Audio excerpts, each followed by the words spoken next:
I was wrong, but I was also right. I was wrong about Najee Harris and him getting his fifth-year option picked up, but I was right about Justin Fields getting his declined. Now, to be fair, with Justin Fields, it wasn't really that tough of a prediction. Anyone in their right mind could have guessed that the Steelers weren't picking up that $25 million option. Now, with Najee Harris, though, there was a case for picking it up, and then there was a case for declining it. I get both sides completely, which is why I understand why the Steelers declined it. I just thought they were going to value Najee being a first round pick that we took, and the production that he's given us over these last 3 years. Just show that loyalty to a guy I feel like they really like.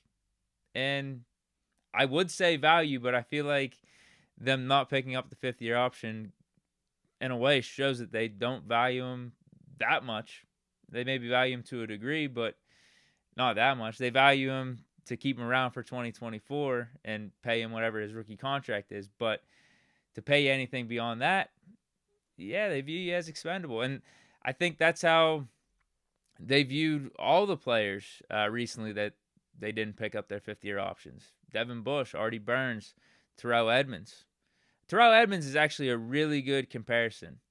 Like, it's almost like he's the version of Najee on the defensive side with how the Steelers are handling all of this, because the Steelers can admit Terrell Edmunds gave them quality play, quality snaps. I know a lot of you guys out there would probably disagree, but I think Terrell Edmunds was damn good for us.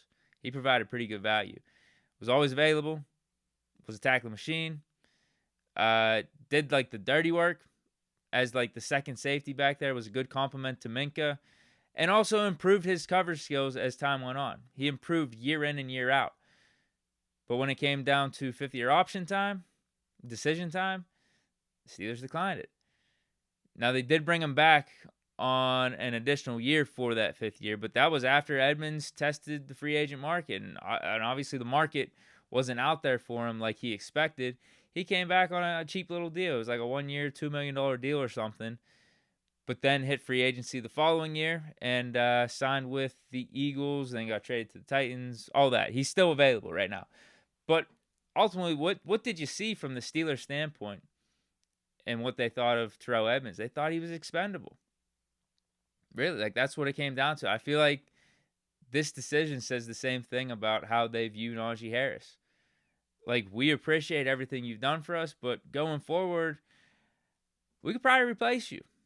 And this goes back to just the whole business side of things. And you have to understand that, particularly at that position, the running back position in the modern day NFL. Look at this chart. You guys have probably seen this chart. Over the last 10 years, look at how much of team salary caps have been allocated to their main rusher. Isaiah Pacheco, he was a 7th round pick. 0.4% of the cap, 0.3% of the cap. Cam Akers with the Rams. I don't even remember Akers doing anything for them during that Super Bowl run. Maybe he was just the biggest name in that running back room, but that was all about Stafford and Kupp and Aaron Donald and Jalen Ramsey on that defense, and Sean McVay being an awesome coach. Leonard Fournette with the Buccaneers signed like a cheap vet minimum contract his first year in Tampa. Wins the Super Bowl with them. And he was good. That's the other thing. You look through this list and the names here. LeGarrette Blount, I remember he was impactful for the Eagles and the Patriots during their Super Bowl run. C.J. Anderson, Sony Michel, Damian Williams with the Chiefs. He went off in the Super Bowl for them. Like, these dudes made impact. Trust me, but are they replaceable? Could you have just put any other name back there and they would have done something similar? Maybe, maybe not, but just look at how the teams allocated their salary cap to these running backs. Not much. So that's, in a way, my point of Najee Harris. If he moves on, can we replace him? Can those 3 1,000-yard years be replaced by an undrafted free agent, a 6th-round pick, a 7th-round pick, or just any running back that's out there? Could those be replaced? But instead of paying $7 million to that running back, you're paying him like $1 million or $2 million, maybe even less than that. I actually do think you could go that approach. Absolutely. We see it all the time. We got Jaylen Warren in-house. He's a great example. You mean to tell me if we didn't bump up Jaylen Warren's carries or touches by like 100 or 150, that he wouldn't have at least what Najee Harris's numbers are? Yeah. It'd actually be better than Najee Harris's numbers. You see the efficiency that Jaylen Warren has out there when he gets the ball. Kyron Williams, another example with the Rams last year. He was, I think, a top 3 rusher in the league. He was drafted in the 5th round. You could go through countless stories, countless. Those are just 2 examples off the top of my head. Aaron Foster, wasn't he an undrafted free agent with the Texans? Became a franchise running back for them. So Najee Harris and those numbers, even though they're meaningful in some ways, like those 1,000 yards each of these last 3 years, like we felt the impact of that at times, mainly towards the end of the season when the weather got colder. But, I mean, if you gave this Georgia running back, this Edwards dude that we just picked up as an undrafted rookie free agent, if we gave him a workload of like 250 carries and maybe like 25, 26, 27 receptions, you don't think he would put up similar numbers to Najee Harris? The thing in Najee's favor, though, and this is why you pick up the option. The thing in Najee's favor is he's very secure with the ball. He's reliable. He's available. He's good in pass protection. And he's an above-average pass catcher, too, for the running back position. But not only that, like, it's about the vibes, man. The vibes probably aren't as high right now with Najee. And you know he's going to be on the team for 2024, at least if he wants to be. Didn't you want your starting running back to be maybe a little bit more happy, a little bit more in a positive mood heading into this offseason and training camp and all that, preseason, and when week 1 started? So he can't be happy about this.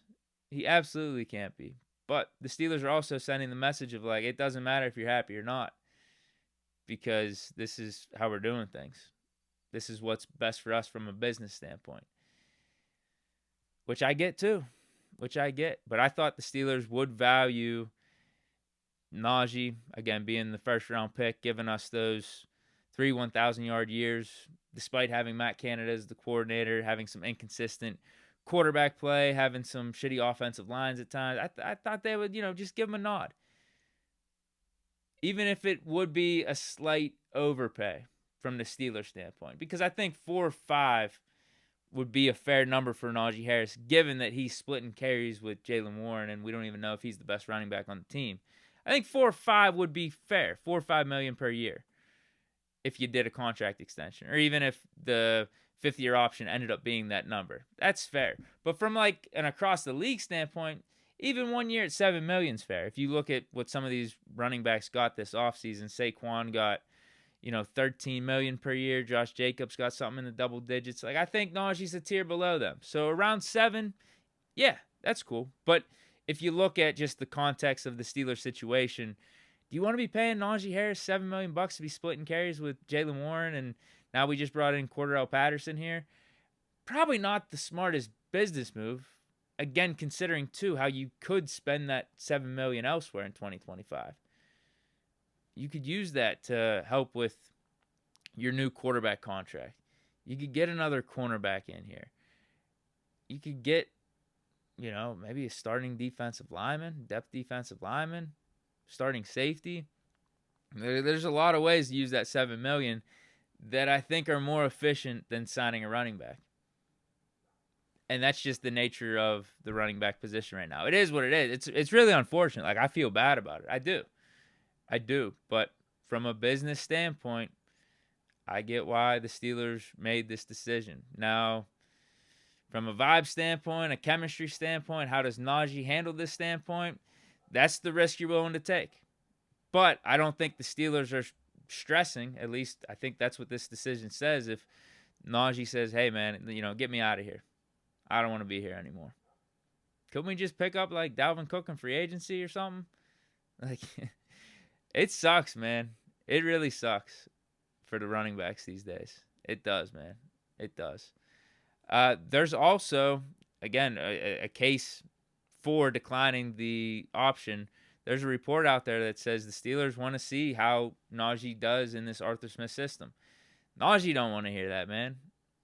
I get why it's just, you could roll your eyes at that statement being like, bro, are you serious? I was dealing with Matt Canada. I was dealing with a shitty offensive line. I was still putting up 1,000-yard years. How am I going to look in Arthur Smith's system? Can't you give me some benefit of the doubt? Can't you just tack on another year of this rookie deal and give me $7 million? It ain't the end of the world. Because that's the other thing. Like, $7 million for 1 year ain't the end of the world. But you see how every number, every little percentage, every little detail can count when you're talking about building out a roster and allocating those numbers with the salary cap. You could see that, man. You could see it. You could see how that $7 million can be used elsewhere. Devin White signed a $7 million deal with the Eagles. He's going to be their starting inside linebacker, former Pro Bowl inside linebacker, Super Bowl champion inside linebacker. Got $7 million. What do you think is a smarter way to use $7 million? Signing a Devin White if you need linebacker help, or giving that $7 million to a running back? You guys tell me. So we just got to wait and see now. How does Najee react to this news? Probably still the smarter play for him is just to play out the contract. Because if you want out, there's no guarantees that you're going to have a better role or a team's going to view you as highly as the Steelers view you. I'm not even saying the Steelers are viewing him that highly right now, but this is at least a team you're familiar with that did draft you in the first round that is going to have you be the starter this year. Like, if we trade you somewhere else, like, there's no telling what can happen with you in that situation. I said Dalvin Cook just a couple minutes ago. Look at Dalvin Cook and the Jets. He probably thought things were going to be a lot better out there in New York. Now, the Rodgers injury didn't help, but Breece Hall became that guy out there, and Dalvin Cook became an afterthought. Ended up signing on with the Ravens after the Jets cut him later in the season. Le'Veon Bell, another great example of that. You just don't know if the grass is always going to be greener on the other side. At least here, yeah, you maybe didn't get your fifth-year option picked up, but you do have a role. Like, there is a clear path for you to put up production, put up numbers, and you're going to have an improved offensive line to run with and have a better offensive coordinator. Like, you're going to get the rock. So there is a chance that you get your production up, you can hit free agency and get closer to the number that you're looking at. Because if James Conner can get $7 million from the Arizona Cardinals, I'm sure some team out there could value your services at least more than what the Steelers are leading on right now. There's got to be at least one team, right? But you never know with that either, because what's the knock against running backs whenever they are putting up big production and getting big workloads? It's like, damn, like, you're a depreciating asset. Like, I'm not thinking you're going to be able to keep this up going forward. And there's multiple examples of that happening. Running backs falling off after they hit a certain amount of touches, or once they hit, their late 20s or 30s. Tough. It's tough, man. Tough for the running back position. But yeah, the Steelers ultimately declined Najee's fifth-year option. We'll see how he responds. Now, with Fields, yeah, that was a no-brainer. We weren't going to pick up that $25 million. But the interesting reports that are out there about Fields right now is him not moving to be, but I guess it would be in addition to what he already does, being our kick return man. Come on, bro. I hate it. I hate it for Fields. I just hate it in general. It's gimmicky shit that I just don't want to be doing. Like, Fields, you should be focused on playing quarterback. That's what you were brought in here to do. And you're one play away. Like, you should be getting more ready to play quarterback in case Russ ain't playing good the first, month and a half of the season, or if Russ gets injured.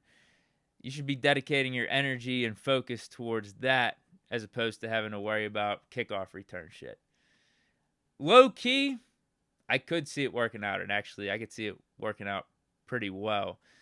Because imagine if you're a team kicking off, who you kicking to? Justin Fields, who's electric and dynamic and can pass the ball to the other side of the field.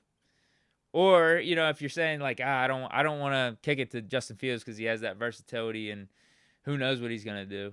All right, then you're just going to kick it to the other guy who's Cordell Patterson, who's a 4-time All-Pro as a kickoff return man and is part of the Hall of Fame All-Decade team for being a kickoff return man. It's like, all right, we pick your poison. Like, there is a reason to do it, but I think we should prioritize things here more properly with Fields and have him focus on being a quarterback and don't put all this extra stuff on his plate. And I don't like it for him either, because you could start pigeonholing yourself into gimmicky, versatile guy, almost like a Taysom Hill or something like that. And I don't like that for Fields. I still think he's got a chance to be a legitimate quarterback in this league. So that's what he should be focused on. I think the kickoff return stuff, I want to say stupid. Like, it wouldn't be stupid, but it wouldn't be wise. We'll say that. It wouldn't be wise. I'm not going to say it would be completely stupid, because I could actually see it working out, but I don't think it would be a wise move from the Steelers standpoint, or from Fields' standpoint, if he has any say in it. Now, lastly, I want to talk about this briefly. I promised I wouldn't talk about wide receiver trades until next week, until Monday. But this isn't wide receiver trades. We're talking about wide receivers, particularly free agents. It's looking a little bit more bleak. You know how the free agent market looked actually halfway decent after the draft? Like, there were some options out there. Well, now, not so much. Because DJ Chark, my main option, I think would have been a perfect fit for us, just signed with the Chargers yesterday. Odell Beckham, he signed with the Dolphins today on a 1-year, like, $8 million deal.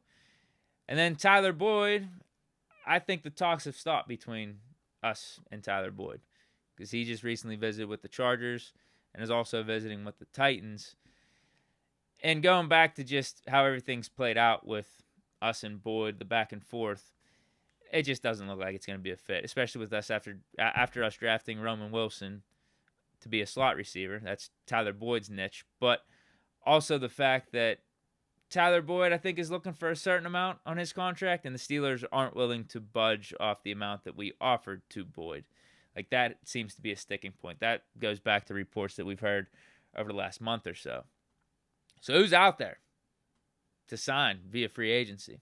Who's available? No one that I'm really confident in, I'll tell you that. Because a lot of you guys are bringing up Zay Jones. I'm not feeling good about signing Zay Jones. His story is basically the same story as all the other guys that we have in-house outside of George Pickens. Like, okay, cool. You had, like, one season where you had, like, 700-800 yards. Like, all right. But then everything else is sporadic. And that's the same for Quez Watkins, Marquez Callaway, and Van Jefferson. It's like the same story with those dudes. So I'm not feeling like we upgraded the receiver room. It's just another guy that you're taking a flyer on and hoping something works out from one of these guys. Throwing darts at a dartboard. You're hoping that one of these dudes develops some type of connection or chemistry with Russell Wilson and can get you a 700 or 800 yard year as wide receiver 2. But there's not much certainty there. So we might have to go trade. Like, hey, this might have forced our hand, which I'm not thrilled about, but it is the more splash move. It is the more, I guess, it would be the more splash move, but I also think these guys that are available via trade are upgrades over the players that are available in free agency. So I think it would provide more certainty. I think it would provide just a little extra juice to the receiver room than, you know, a DJ Chark or a Tyler Boyd. If we got Cortland Sutton, I think he's an upgrade over those guys. And he's probably the lowest guy we'd have rank on the receiver trade market right now. Oh, man, I'm talking receiver trades.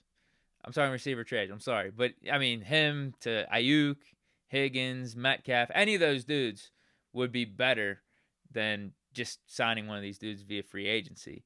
But that's why you got to trade draft picks or trade something to get them and give them a pretty sizable contract. But that's it. No more talking receiver trades. Even though I kind of didn't. Maybe I did. I kind of did. But it was to help the conversation revolving around the wide receiver free agents getting signed. So it wasn't directly wide receiver trades. It was just mentioned briefly. It was mentioned just as like an afterthought. But that's it for today's show. I hope you guys enjoyed. Have a great weekend. Stay safe out there. Let me know your thoughts on the topics discussed on today's show as well in the comments. Stay chilling. Peace.